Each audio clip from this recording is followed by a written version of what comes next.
To learn together. मैं हूँ संजना और हम लोग देख रहे हैं एस्टेट सोशल साइंस के सब्जेक्ट्स को।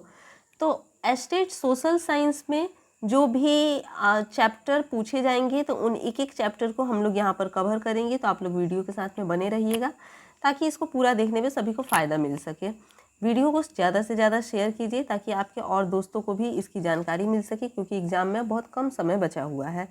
तो यहाँ पर हम लोग देखते हैं, अपने क्वेश्चन पर आते हैं तो देखेंगे कि अमेरिका का पता किसने लगाया। अमेरिका का पता किसने लगाया? तो कोलंबस ने अमेरिका का पता लगाया। Right answer is option C. अमेरिकी स्वतंत्रता संग्राम का नायक कौन था? तो अमेरिकी स्वतंत्रता संग्राम में जो सेनापति बनाया गया था, नायक बनाया गया था, वो जॉर्ज वॉशिंगटन को बनाया गया था। तो right answer option B Washington.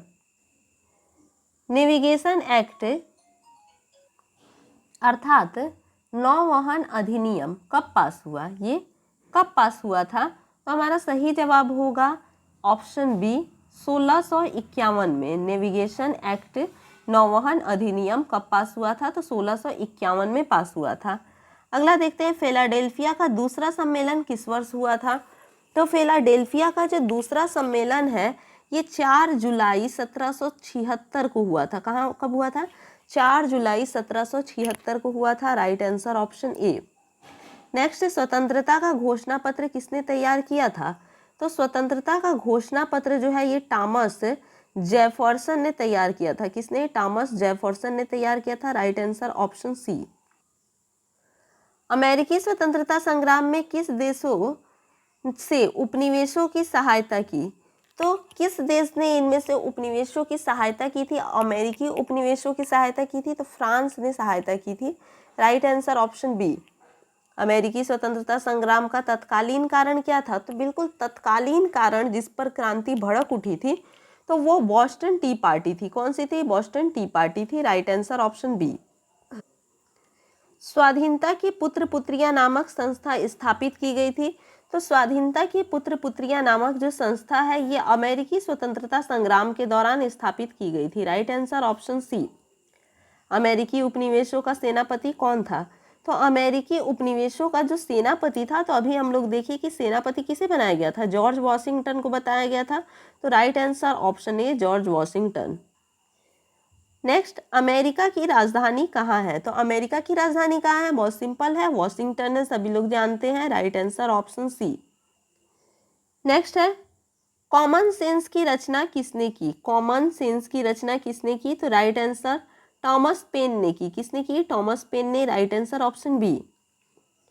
Next, अमेरिकी स्वतंत्रता संग्राम में किसी वर्ग ने महत्वपूर्ण भूमिका निभाई? यानी कि अमेरिकी स्वतंत्रता संग्राम में अगर कहा जाए तो किस वर्ग ने इसमें महत्वपूर्ण भूमिका निभाई थी? इसमें मध्यम वर्ग के लोगों ने महत्वपूर्ण भूमिका निभाई थी। Right answer option C. अगला देखते हैं, क्रिस्टोफर कोलंबस कहाँ का निवासी था? क्रिस्टोफर कोलंबस जो था वो कहाँ का निवासी था? तो ये जेनेवा का निवासी था। Right answer option B. Next, सप्तवर्षीय युद्ध में किस देश की विजय हुई? यानी सप्तवर्षीय युद्ध, जो युद्ध 7 वर्षों तक चला था, तो ये फ्रांस और इंग्लैंड के बीच में हुआ था। तो इसमें किस देश की विजय हुई? तो विजय इंग्लैंड की हुई थी। Right answer option B. Philadelphia की प्रथम कांग्रेस कब हुई थी? यानी फिलाडेल्फिया की प्रथम बैठक जो है ये कब हुई थी? तो ये 1774 ईस्वी में हुई थी। Right answer option B. America कब स्वतंत्र हुआ? तो अमेरिका कब स्वतंत्र हुआ? तो ये 1783 ईस्वी में स्वतंत्र हुआ। कब स्वतंत्र हुआ अमेरिका? तो 1783 ईस्वी में स्वतंत्र हुआ। Right answer option A. England ने उत्तरी अमेरिका में अपने कितने उपनिवेश स्थापित किए थे? इंग्लैंड ने उत्तरी अमेरिका में अपने कितने उपनिवेश स्थापित किए थे? तो 13 उपनिवेश स्थापित किए थे। Right answer option B. 15वीं सदी के अंत में अमेरिका का पता किसने लगाया था? तो 15वीं सदी के अंत में अगर देखा जाए तो अमेरिका का पता कोलंबस ने लगाया था। Right answer option C. Next, सप्तवर्षीय युद्ध किन दो देशों के मध्य हुआ था? तो अभी मैंने बताया आप लोगों के जो सप्तवर्षीय युद्ध है ये ब्रिटेन और फ्रांस के बीच में हुआ था। राइट आंसर ऑप्शन सी।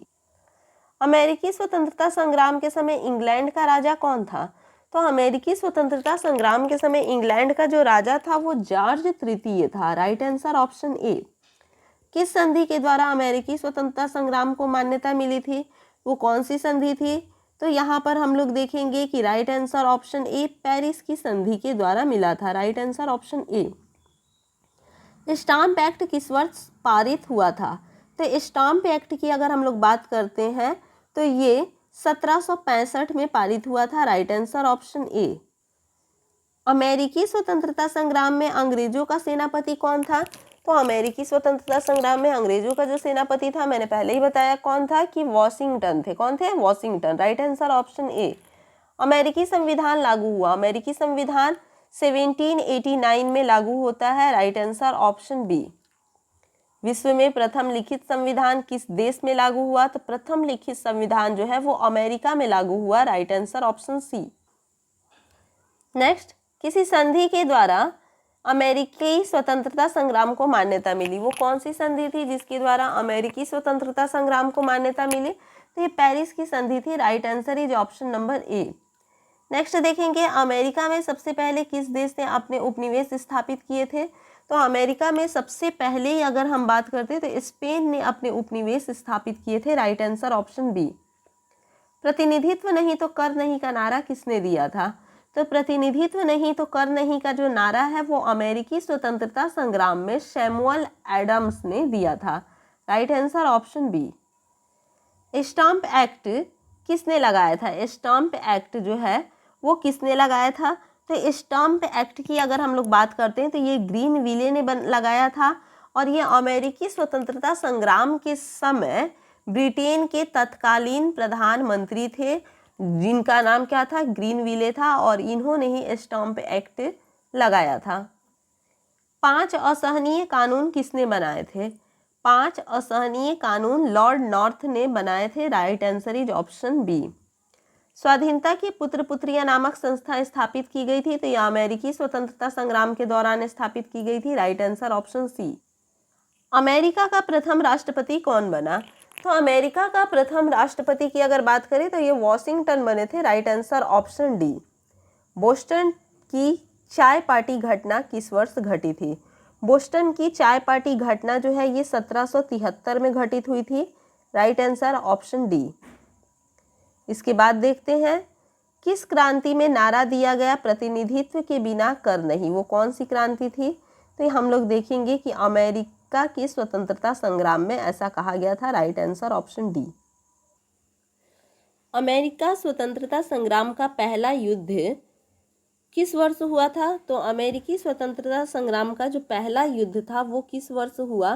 तो ये हुआ था 1775 में। Right answer option B. Next, अमेरिकी स्वतंत्रता संग्राम का पहला युद्ध कब हुआ था? तो अमेरिकी स्वतंत्रता संग्राम का जो पहला युद्ध हुआ था तो वो हुआ था 18 अप्रैल 1775 ईस्वी को। Right answer option A. अमेरिकी स्वतंत्रता संग्राम का पहला युद्ध कहाँ पर लड़ा गया था? तो ये युद्ध सबसे पहले लेक्सिंगटन में लड़ा गया था। कहाँ पर? लेक्सिंगटन में। Right answer option C. George तृतीय की किस नीति के कारण उपनिवेशवासियों में आक्रोश पनपा? तो व्यक्तिगत शासन की नीति के कारण। Right answer option B. अमेरिकी उपनिवेशवासी ईसाई धर्म के किस संप्रदाय को मानने वाले थे? तो ईसाई धर्म के ये प्यूरिटन संप्रदाय को मानने वाले थे। Right answer option B. Cuba Act किस देश के लिए पास हुआ? तो क्यूबा एक्ट कनाडा के लिए पास हुआ था। Right answer option A. Next देखते हैं, आयरिश फ्री स्टेट किस स्टेट का नाम था? तो आयरिश फ्री स्टेट आयरलैंड का नाम था। Right answer option B. Next, नई दुनिया किस देश को कहा गया? तो नई दुनिया अमेरिका को कहा गया। Right answer option B. इसके आगे देखते हैं, शक्ति पृथक्करण सिद्धांत किसने दिया था? तो शक्ति पृथक्करण जो सिद्धांत है ये मॉन्टेस्क्यू के द्वारा दिया गया था। Right answer option B. किस वर्ष आयरलैंड की संसद को स्वतंत्र स्थान प्राप्त हुआ? आयरलैंड की संसद को 1782 में स्वतंत्र स्थान प्राप्त हुआ था। Right answer option A.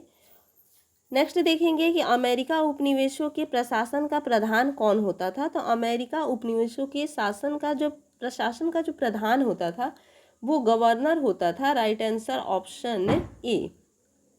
तो इसी प्रकार से हमारे और भी वीडियो देखने के लिए हमारे चैनल के साथ में बने रहें।